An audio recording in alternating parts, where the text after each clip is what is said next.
Okay, there is a lot to unpack from day 7 and 8 of the January 6 hearings. Trump had a crazy meeting with Dr. Pepper chucking conspiracy theorists, Josh Hawley cowardly ran out of the Capitol, and Trump has trouble saying the word yesterday.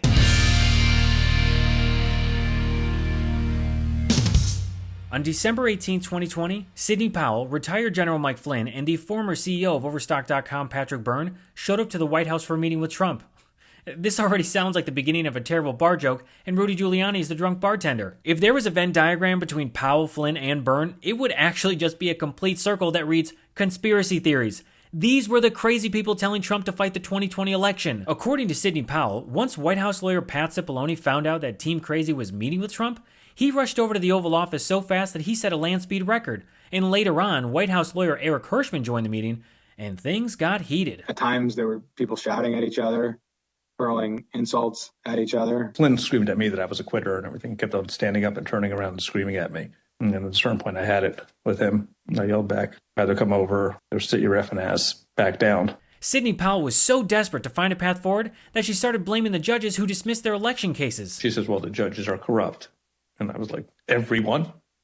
Every single case that you've done in the country you guys lost, every one of them is corrupt, even the ones we appointed. And as if this meeting wasn't insane already, Trump even discussed appointing Powell as special counsel to give her the power to seize voting machines and bring criminal charges. He wanted to appoint the woman who is one animal print shirt away from becoming Carol Baskin. Oh, and speaking of Sidney Powell, in what can only be described as the worst product placement for Dr. Pepper, she randomly chugged a can of Diet Dr. Pepper during her deposition. Whoever said there's no such thing as bad publicity needs to apologize to Dr. Pepper. So after 6 hours, the meeting finally ended, and at 1:42 a.m. on December 19, 2020, Trump sent this tweet, probably while he was high on Adderall and sitting on the toilet. Trump claimed that Peter Navarro had a report that could prove there was election fraud, stating that it was statistically impossible that Trump lost, and then calling for supporters to show up to D.C. on January 6 for a protest that would be wild. I'm just going to assume that everyone watching this understands how basic math works and will agree that Biden won by over 7 million votes. And to anyone still believing Trump's big lie, here's his former Attorney General Bill Barr saying that it's bullshit. Okay, now the most important part. Trump inviting people to D.C. on January 6th and that it would be wild. We're going to only be saved by millions of Americans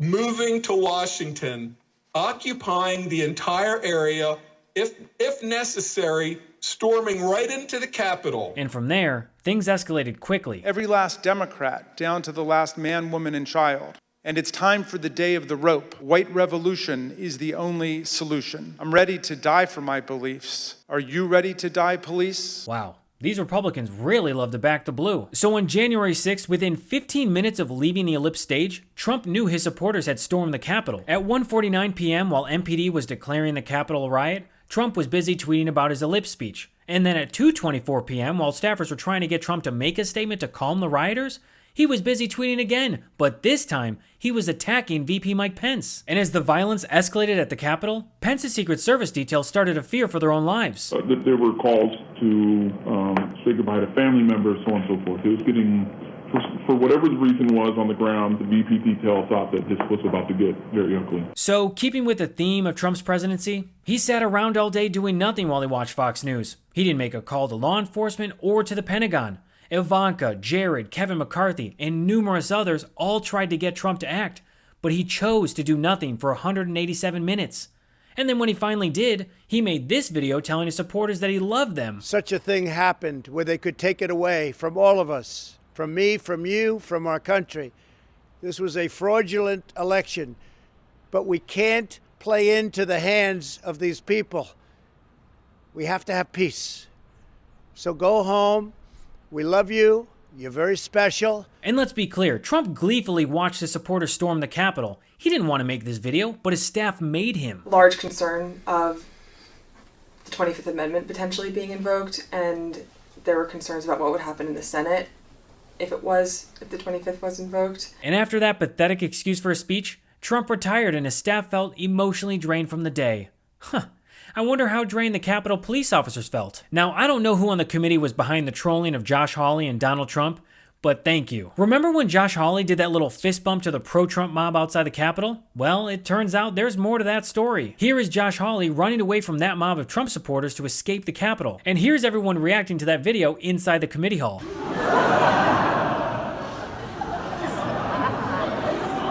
Josh Hawley claims to be a very masculine man, but he was exposed for the coward that he is.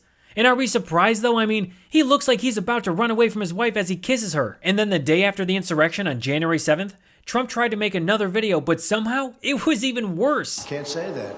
Have defied the seat of justice. It's defiled, right? Congress has certified the results. I don't want to say the election's over. Yesterday's a hard word for me. Wait, what was that? Yesterday's a hard word for me. Trump constantly brags about acing a cognitive test, but he can't say the word yesterday. So it's person, woman, man, camera, TV. Well, folks, this is their great MAGA king. And as if staging a coup wasn't enough for Trump, he needed to add witness tampering to the list. President Trump tried to call a witness in our investigation, a witness you have not yet seen in these hearings. That person declined to answer or respond to President Trump's call and instead alerted their lawyer to the call. Their lawyer alerted us. And this committee has supplied that information to the Department of Justice. A missed call does not necessarily mean witness tampering, but the idea that this idiot might have left a voicemail trying to intimidate a witness is 100% on brand. I wonder if Trump knows that witness tampering carries a penalty of up to 20 years in prison. He'll probably find out soon enough. Well, I'm Gabe Sanchez, and this has been What Was That?